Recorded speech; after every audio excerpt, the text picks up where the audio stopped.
Hello, it's layperson Lisa with a reflection on the readings for the 24th Sunday in Ordinary Time. Years ago, I remember hearing people say, "Oh, well, God spoke to me and told me to tell you this," or "God spoke to me and told me to do this," or "I just heard God speak to me in my heart." And I didn't understand. It wasn't happening to me. I didn't feel like God was speaking to me. I wanted to know, well, how does this even happen? And I was just so perplexed with this idea. And at that time, my prayer life was listening to a lot of things. I would listen to Catholic podcasts. I would listen to praise and worship music. I would listen to Christian audiobooks, because if I was listening to things, then my mind could be focused on those things and not the thoughts in my head, not the negative thoughts in my head, the negative self-talk, not the painful thoughts that were in my head. And it wasn't until I started spending time in silence with much reluctance that I started to realize that yes, God is speaking to me. As I spent more and more time in silence, I have been able to more clearly recognize his voice. I have been able to hear what he is calling me to do more easily. And in today's reading from Isaiah, he tells us that the Lord opens my ear that I may hear. But there's something that we must do too. We must spend this time in silence. We must resist having a monologue in our prayer, because that's what I would do. I would pray for all the things that I thought I needed. I would pray for help in all these different situations. But it was just me speaking. I wasn't giving God the space to say anything back. And that's what silence is.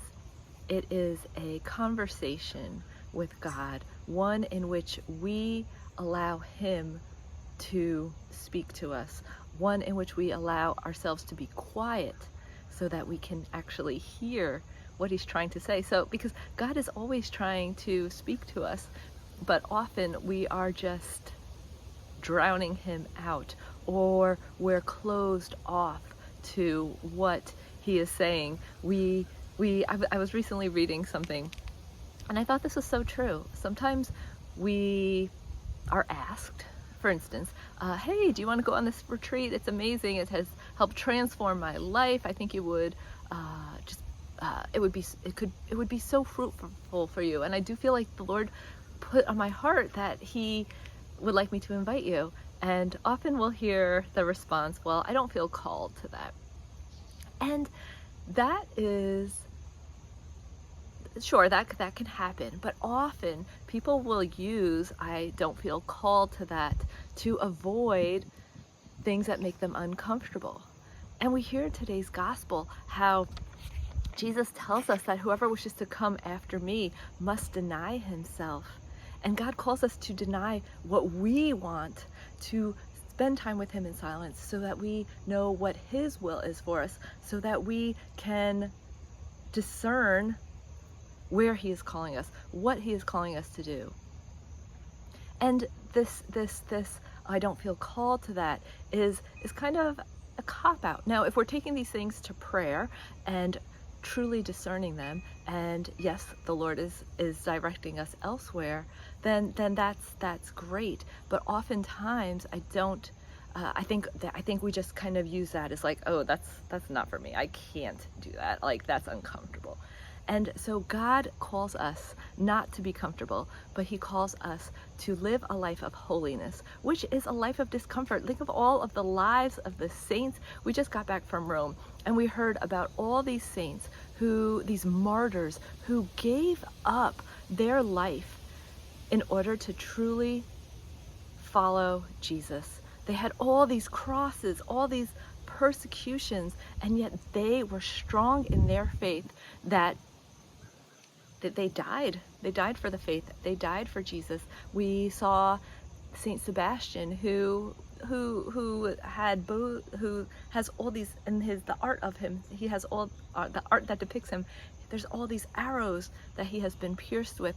We went to the church of St. Lawrence where he was condemned to death by fire on a grill. And just the courage that the Lord fills us with when we spend time with him in silence, when we have a deeper, more intimate relationship, when we are given this gift of faith. St. James in his letter in this weekend's readings talks about faith, and faith is a gift. Faith is a grace that comes from God, and faith is action, is belief in action. So these saints just exemplify how they were filled with the grace of Jesus, filled with the grace of God, to live a courageous life, a life that was not full of comfort, a life that had many crosses to bear. And I think that's what happened with me while I was listening to things instead of spending time in silence, because I didn't want to deal with all these little crosses.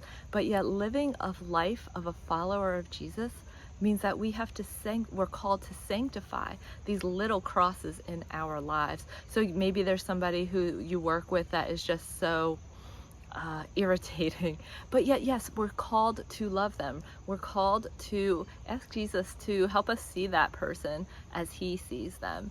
And Jesus, our situation's not going to change. People aren't going to change, but the way that we respond will change. The more that we spend this intimate time with God in silence.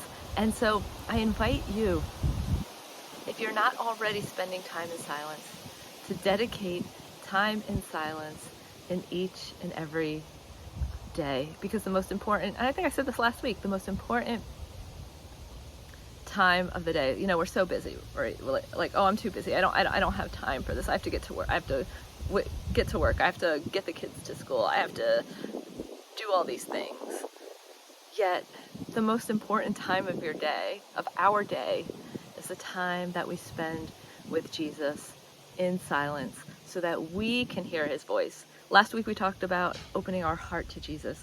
Not only do we, in order to open our heart to Jesus, we have to allow him to speak to us, to open our ears to him, to allow him to speak to us, to be open to hearing his voice in our daily lives. He's always trying to speak to us. It's just a matter of us listening.